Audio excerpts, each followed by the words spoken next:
이동형 뉴스 정면 승부. 이동형의 뉴스 정면 승부.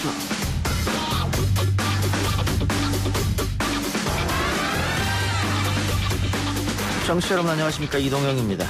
단순한 회계상의 실수다. 아니다, 의도적인 부정이다. 윤미향 더불어시민당 당선자를 향한 칼날이 연일 날카롭습니다. 이런 상황에 이르게 된 데서 심심한 사과를 드리게 되고요. 사퇴 요구에 대해서는 고려하지 않고 있고요. 당사자의 해명에도 불구하고 여당마저 검증 분위기로 돌아서고 있는 듯합니다. 국정조사까지 요구했던 야당은 국정조사 대신 철저한 수사와 검증을 요구하는 방향으로 바뀌었습니다. 미래통합당 조혜진 의원과 잠시 후 첫 번째 인터뷰에서 이야기 나눠보겠습니다. 급식실은 가림막 설치와 지정 좌석제 운영을 기본으로 배식 시간이 분산될 것입니다. 쉬는 시간, 등교 시간에도 학교의 여건에 따라서 운영 시간을 분산하여 학생 간의 접촉을 최소화할 것입니다. 고3 이외의 학년은 등교 수업과 원격 수업을 병행하여 격주간 혹은 격일간 주 1회 이상 등교 등의 여러 방법으로 학교 내 등교 학생들의 밀집도를 최소화시킬 것입니다. 내일 코로나19 이후 첫 번째 등교 개학이 이루어집니다. 지난 이태원발 확산 우려 이후로도 여전히 마음을 못 놓는 상황인데요. 교육당국의 대책과 교과 과정에 대한 고민도 깊어갑니다. 이재정 경기도 교육감 연결해서 이야기 나눠보겠습니다. 인터넷의 특성상 디지털 성범죄물이 한번 유포되면 피해자에게 돌이킬 수 없는 고통을 남기기 때문에 빠른 삭제와 차단으로 피해를 최소화할 수 있도록 사업자의 책임을 강화하는 것이 법안의 취지입니다. N번방 방지법, 처벌 강화를 골자로 한 형법 개정안 등은 오늘부터 적용됩니다. 그러나 범죄 수사와 정보를 위한 방송통신 3법은 내일 본회의를 앞두고 있는데요. 실효성은 없고 기본권은 침해한다는 비판을 받고 있습니다. 이 문제를 제기한 오픈넷 김가연 변호사 3부에서 연결해서 이야기 들어보고요. 오늘 4부 박변과 김판에서는 최근 검찰개혁을 위한 검찰 내부 분위기와 갖갖 검거 이후의 수사 상황을 비롯한 법조 이슈 짚어보겠습니다. 5월 19일 화요일 이동희 뉴스 정면 승부 시작합니다.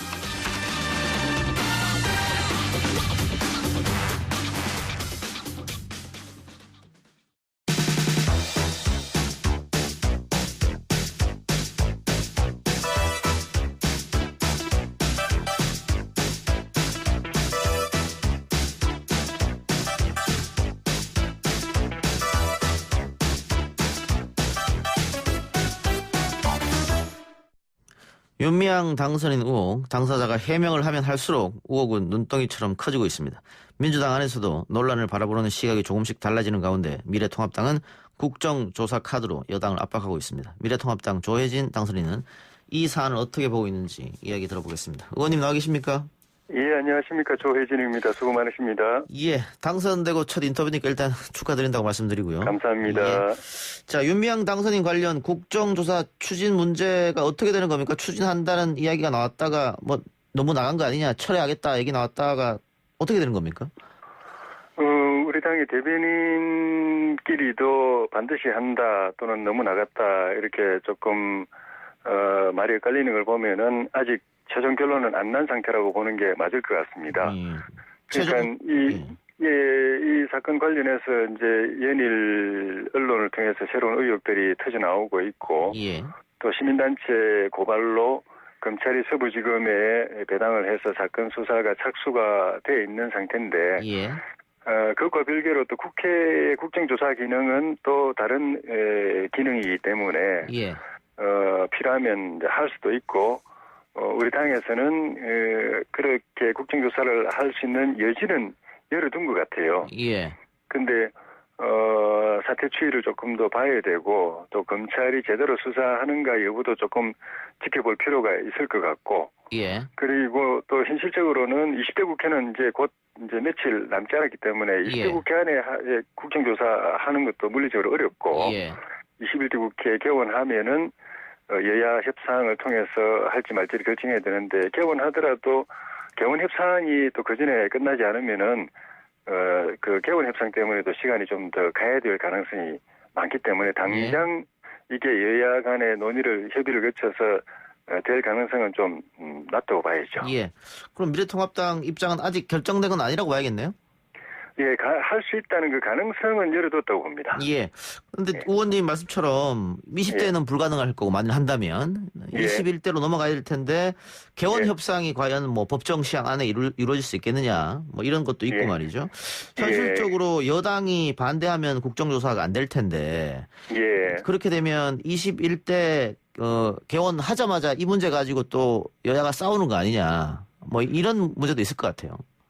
그거는 이제 이 사건이 어떻게 흘러가느냐가 이제 중요한 관건이 될 것 같은데요. 예. 우리 당도 사태가 조금 더 심각해지면 이제 국정조사 카드를 꺼낼 거고, 여당도 기본적으로는 뭐 국정조사 하고 싶지 않은 입장이겠지만은 사태 흐름에 따라서 여론이 심각하게 악화돼서 야당의 국정조사 요구를 거부하기 어려운 상황이 되거나 또는 차라리 국정조사를 받아서 국회 안에서 어느 정도 이걸 완충하는 것이 정치적으로 더 낫다고 판단하면은 받을 수도 있겠죠. 예. 그 여당도 지금 스탠스가 조금 바뀐 것 같습니다. 처음에는 별 문제 없다, 반일 세력의 공세다 이렇게 이야기하다가 최근 들어서 뭐 이낙연 그 당선인 비롯해서 엄중하게 보고 있다. 국민 눈높이 안 맞다. 이런 말이 흘러나오고 있단 말이죠. 예. 그만큼 새로운 의혹들이 계속 나오고 이게 근거 없는 공세가 아니고 나름 충분히 그 의심할 만한 문제가 있어 보이는 그런 의혹들이 제기가 되고 있기 때문에 그리고 그 내용들이 국민들 입장에서 보면 굉장히 기분 나쁜 배신감을 느낄 수도 있는 그런 내용들이 나오고 있기 때문에 여당도 심각성을 느끼고 이거 그냥 마냥 그냥 옹호만 했다가는 당도 같이 이제 덤터기를 쓰겠다. 조금 거리를 두고 입장을 다시 조정해야 되겠다고 생각하는 것 같아요. 그게 이제 조국 사태 때하고 비슷한 것 같습니다. 조국 사태 때도 처음에는 민주당이 일방적으로 비호를 하다가 워낙 여러 가지 뭐 한두 가지가 아니고 지금 그 끝없이 의혹이 흘러나오고 그게 상당 부분 근거를 갖고 있고 여론이 또 아주 나쁘게 반응을 하니까 한 발 물러섰고 나중에는 결국은 그게 검찰 수사를 해서 이제 지금 재판까지 진행되고 있는 상황 아닙니까?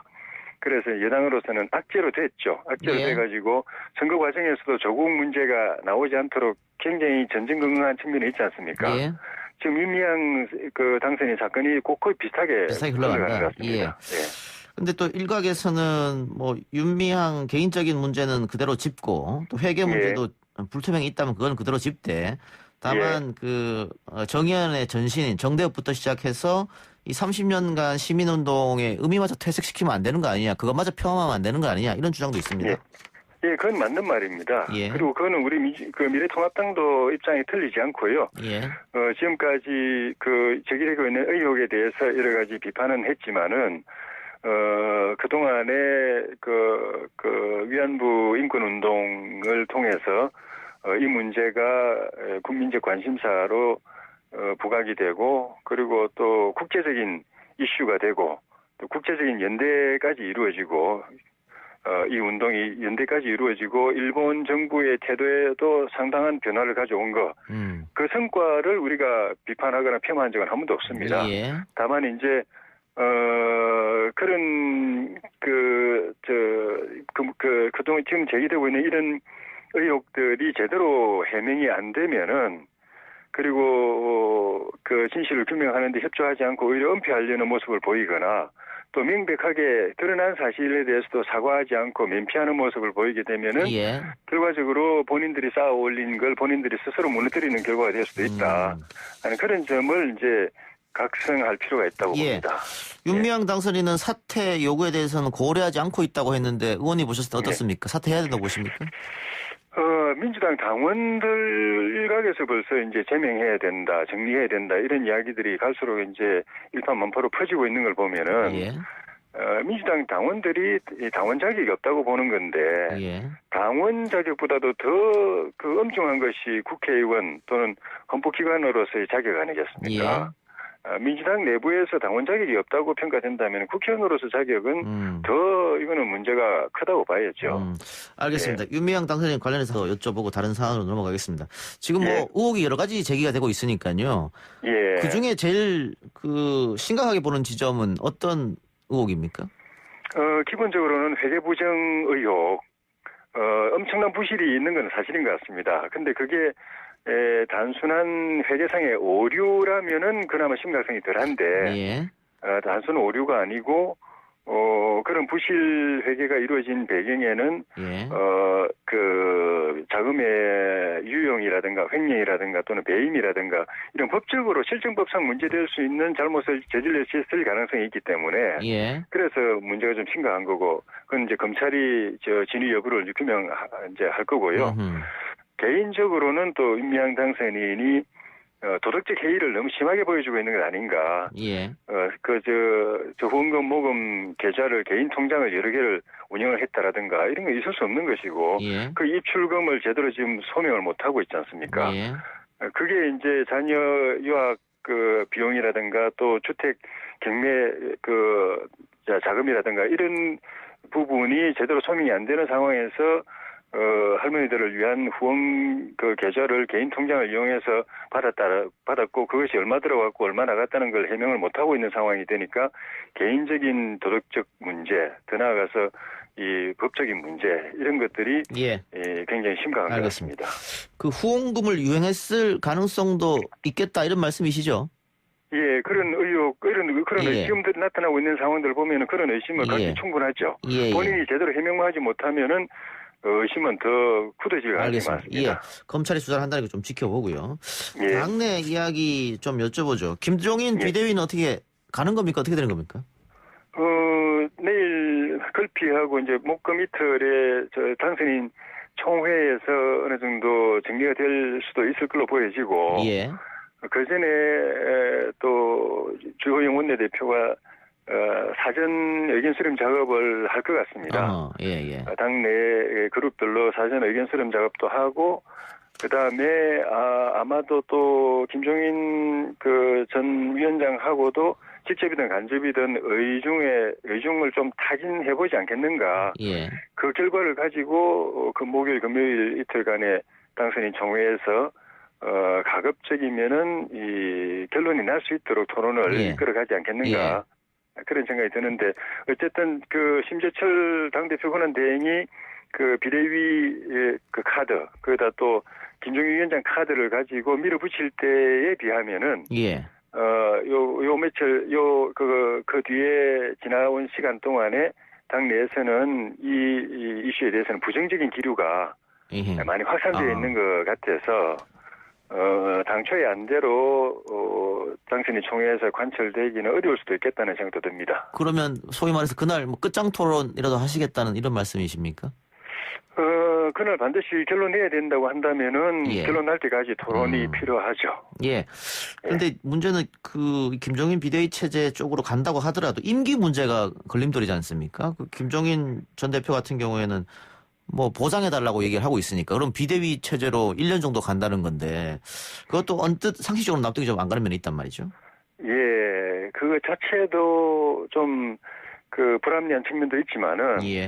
설령 보장해준다고 해도 의미가 없는 겁니다. 임기 보장이라는 게 의미가 없는 게 예. 가령 뭐 다음 달에 뭐 하여튼 그 당선인 총회에서 결론이 그렇게 나서 다음 달에 김종인 비대위가 출범하고 임기도 뭐 8개월이든 1년이든 보장이 된다고 해도 예. 출범하고 나서 한 두어 달 지나면 평가가 끝납니다. 예. 이분이 잘하는가 못하는가, 예. 당에 도움이 되는가 안 되는가, 예. 이 체제를 그대로 끌고 가는 것이 그 나은가 아니면은 시간 낭비인가. 하루라도 빨리 이건 중단하고 정식 지도 체제를 만들어야 되는가. 그게 의원들의 감이 또 당원들의 느낌이 두 달이면 저는 평가가 끝난다고 봅니다. 그러니까 그때까지 정말 잘해서 잘하시네. 우리 당에 상당히 도움이 되네. 이분 계속 하시는 게 당 발전이나 당 쇄신 발전 그리고 내후년 대선에 도움이 되겠네. 이러면은 순항을 합니다. 순항하고 순항이 계속되면은 필요하면 또 더 임기를 더 스스로 우리 당에서 연장해 줄 수도 있죠. 예. 그렇지 않은데 한 두 달 지나 보니까 영 기대에 못 미치고 오히려 뭐 당내 시끄럽기만 하고 뭐 나아지는 게 하나도 없고 그러면은 벌써 여기저기서 이대로 계속 가야 되나 이러다가 시간 낭비하는 거 아닌가 골든타임 다 놓치는 거 아닌가 빨리 이 체제 바꿔야 되는 거 아닌가 정상체제로 돌아가야 되는 거 아닌가 전당대회 언제 합니까? 뭐 이런 말들이 나오게 돼 있기 때문에 알겠습니다. 예. 본인이 잘 하느냐 못하느냐 중요한 예. 게지 임기 보장 받는다는 게 의미 없습니다. 예. 당선인 총회가 날짜가 언제죠? 목금 이틀입니다. 목금 이틀. 예. 예. 그리고 어제가 5.18 40주기였는데요. 예. 작년에 미래통합당 의원들이 광주 방문했을 때 환영을 못 받았는데 예. 어제는 그 광주 시민들이 박수도 쳐주고 따뜻하게 맞았습니다. 그게 아마 예. 신임 원내대표가 5.18 폄훼 발언에 대해서 공식적으로 사과하고 뭐 그런 모습을 광주 시민들이 받아준 것 같은데요. 예. 한쪽에서는 이 미래통합당의 그 5.18 폄훼 발언에 대한 사과가 진정성이 예. 있느냐 뭐 이런 의구심도 예. 제기하는 분들 계세요. 아직까지. 진정성이 있다고 보여집니다. 예. 다만 그거 하나로서 우리의 인식이 다 바뀌었고 또 우리에 대한 이 광주와 호남 또 국민들의 인식이 다 바뀌었다고 볼 수는 없기 때문에 예. 그건 이제 시작에 불과하다고 생각해야 되고 사실 공당이라면은 이 시대가 안고 있는 아픔이나 국가적 아픔을 책임지고 치유를 해야 되는데 예. 치유를 하고 역사가 또 국가가 한 발짝 앞으로 나가도록 하는 선도하는 역할을 해야 되는데 그렇죠. 우리 당은 그동안에 그런 데 대한 고민은 제대로 없는 상태에서 여기서 불쑥 망언 나오고 저기서 불쑥 막말 나오고 하면은 그거 사과하고 뒤처리하고 수습하느라고 급급한 그런 모습이었거든요. 예. 그래서 그런 거를 빨리 이제 일단 종식하고 이 문제를 제대로 진상을 규명하고 그에 대한 역사적 평가를 하고 또 아픔은 치유하고 그리고 국민이 또 하나로 통합되게 하는 데 있어 가지고 공당으로서 우리 당의 역할을 해야 되고 그 시작이 이제 그저께 사과라고 봐야 될 것 같습니다. 사과 하나로 끝나고 지금 말씀드린 이런 공당으로서 역할을 또다시 그냥 밀쳐놓게 되면은 예. 때 되면 또 비슷한 아하. 또 사과해야 될 일도 생길 수 있기 예. 때문에 이건 시작에 불과하고 이제부터가 우리가 주도적으로 진상 규명하고 또 역사적 평가 제대로 되도록 하고 또 상처가 치유되도록 하는데 앞장서고 그리고 이제 그걸 이제 중심으로 국민 통합이 되도록 앞장서는 작업을 열심히 하는 것이 중요하고 그 시작은 저는 이 5.18 민주항쟁의 진실을 우리 당부터가 제대로 아는 거, 제대로 이해하는 거, 제대로 인식하는 거, 거기서부터 시작된다고 알겠습니다. 봅니다. 예. 제대로 알면은 절대 막말이나 역사적 평가나 정치적 입장은 달라질 수 있지만은 막말이나 망언은 예. 절대 나올 수 예. 없다고 봅니다. 최근 또 보수 유튜버 쪽에서 5.18에 대해서 가짜뉴스가 또 나왔었는데 그 여당에서는 예. 5.18 관련 가짜뉴스 처벌법을 추진하겠다 이런 얘기도 흘러나옵니다. 거기에 대해서 어떻게 동의하십니까? 가짜뉴스든 막말 망언이든 이거는 안 나오는 게 바람직한데 그걸 법으로 다스려야 되느냐. 지금 형법으로도 욕하거나 명예훼손하는 건 이제 법으로 다 처벌되게 되어 있지 그냥 단단하지 않습니다. 예. 근데 이거를 더 확대해가지고 보도나 이런 논평 또 평가 또는 연설 같은 데서 언급하는 거 그런 데까지 그러니까 사실에 대한 왜곡까지 확장하고 단체에 대한 비판까지 형법으로 다스려야 되느냐. 그리고 형량도 징역 7년 이하 또 벌금 7천만 원 이하 이런 중형으로 다스려야 하느냐 하는 건 이제 별개의 문제고 예. 그 문제는 여러 가지 면에서 신중해야 되는데 그중에 하나가 헌법에 저촉되지 않도록 해야 된다는 측면에서 좀 신중하게 예. 검토할 필요가 있다고 생각합니다. 헌법 저촉되지 않는 건 표현의 자유 말씀하신 겁니까? 표현의 자유나 언론, 출판, 집회, 결사의 자유나 또 사상 양심의 자유나 예. 이런 것들이 문제가 될 수 있기 때문에 그리고 문제가 되면 나중에 헌법재판소에서 이게 또 법이 폐기되는 결과가 올 수도 있기 때문에 예. 의혹만 앞세워서 하진 말고 두루 균형 있게 그리고 이런 막말이나 가짜 뉴스가 퍼져 나오는 그 배경을 잘 살펴서 사회적으로 그런 것들이 나올 수 없는 이 분위기를 만들어가는 노력이 훨씬 더 의미가 있는 것 아닌가. 예. 스스로 자중하도록 만들어가는 노력이 우선 아닌가 하는 그런 생각이 듭니다. 알겠습니다. 오늘 인터뷰 여기까지 하죠. 오늘 말씀 예. 감사합니다. 예, 고맙습니다. 네, 지금까지 미래통합당 조혜진 의원이었습니다. 1부 순서 마치고요. 2부 기자 언박싱 코너로 돌아옵니다.